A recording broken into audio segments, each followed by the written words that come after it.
I want to tell you about the Mark Twain that not everybody knows about. Most people think of this witty author of Huckleberry Finn who fought racism and imperialism. That's all true.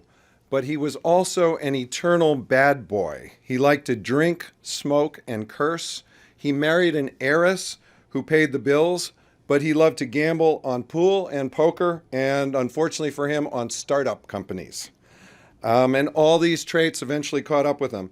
I mean, can you imagine being the comedy kingpin of the United States and at age 60, losing it all?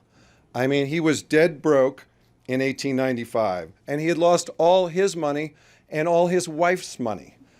And I just can't imagine losing all my wife's money. I mean, the thought, it so terrifies me. She's sitting, there are torture implements that haven't been invented that she would use on me.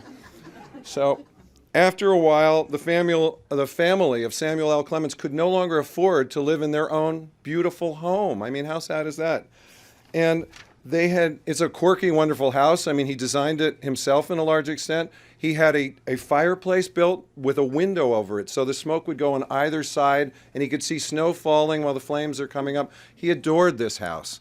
And they had a happy, loopy family life. They had 3 dogs, and Twain named one I Know, another dog You Know, and the third dog was Don't Know.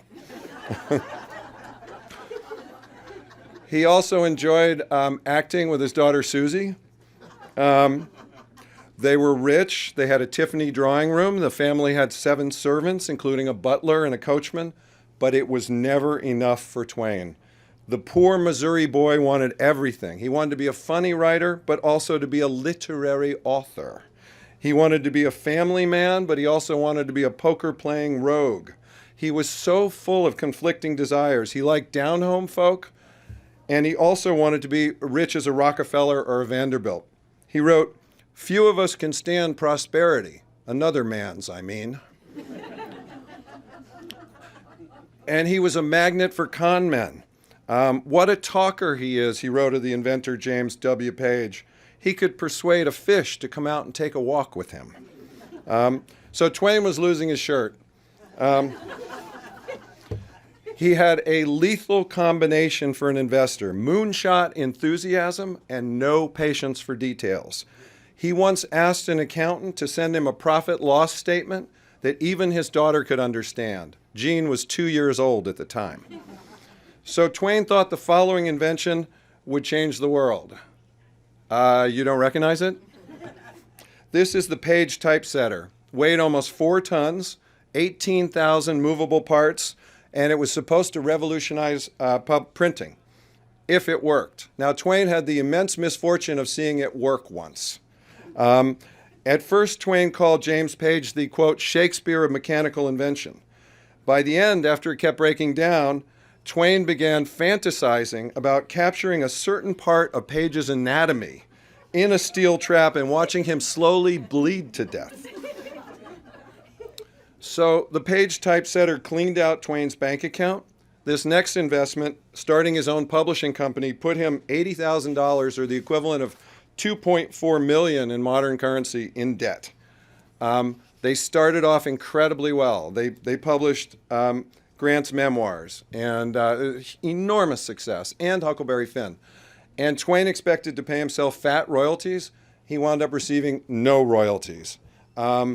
This is their final list of titles, and I don't know if you can see from there, but any publisher that's going to go out with Stories from the Rabbis is probably going to be in a little trouble.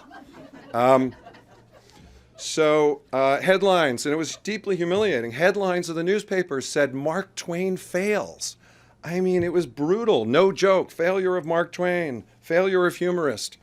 And he's this literary superstar, deeply embarrassed, and he gets 2 main advisors for his bankruptcy.